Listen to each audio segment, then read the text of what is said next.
Halo, Assalamualaikum warahmatullahi wabarakatuh.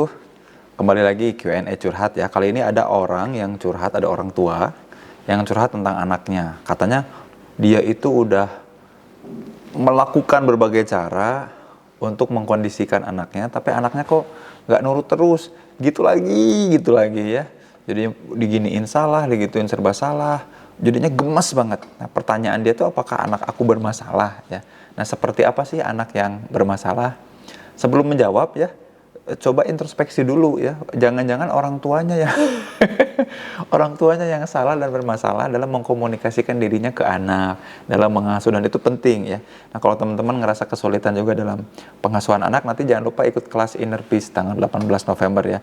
Jangan-jangan ada luka-luka di masa lalu, ada inner child, ada life trap yang terus berulang yang mengganggu kehidupan kita. Itu buat orang tua. Nah, tapi kalau ternyata orang tuanya baik-baik aja, dulu pengasuhan waktu kecil tuntas, tapi ketika menghadapi anak agak kesulitan nih. Apakah anaknya bermasalah?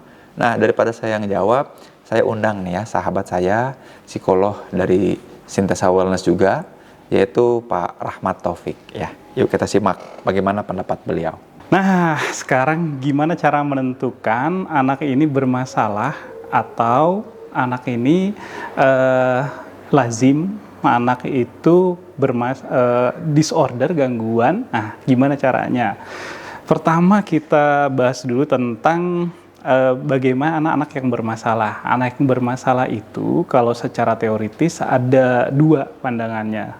Pertama, dianggap bermasalah kalau orang tuanya yang menganggap itu bermasalah. Jadi masalah dianggap sebagai persepsi orang tua. Orang tua punya ekspektasi yang terlalu tinggi buat anaknya. Kedua, masalah itu bisa terjadi karena dia dibandingkan dengan teman-teman seusianya. Jadi kalau dia dibandingkan dengan teman-teman usianya, dia memiliki tingkah laku yang berbeda.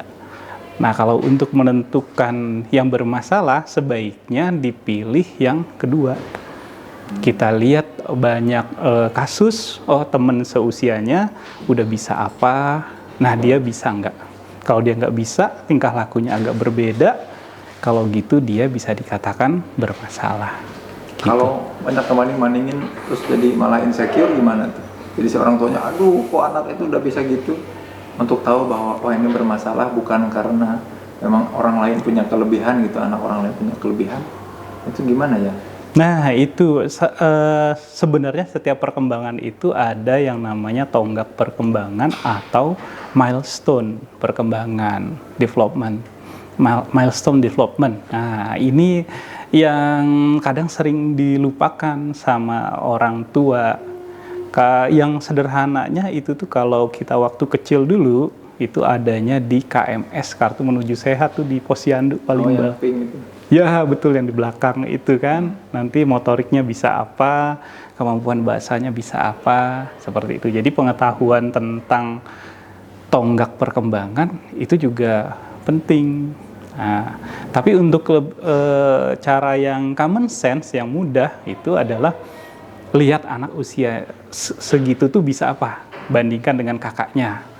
Bandingkan dalam hal tahapan perkembangan, bukan dibandingkan didasarkan dari sifat, dari watak, bukan ya, tapi dibandingkan berdasarkan perkembangannya. Sudah bisa apa di usia itu, kakaknya bisa apa, sepupunya bisa apa, tetangga bisa apa.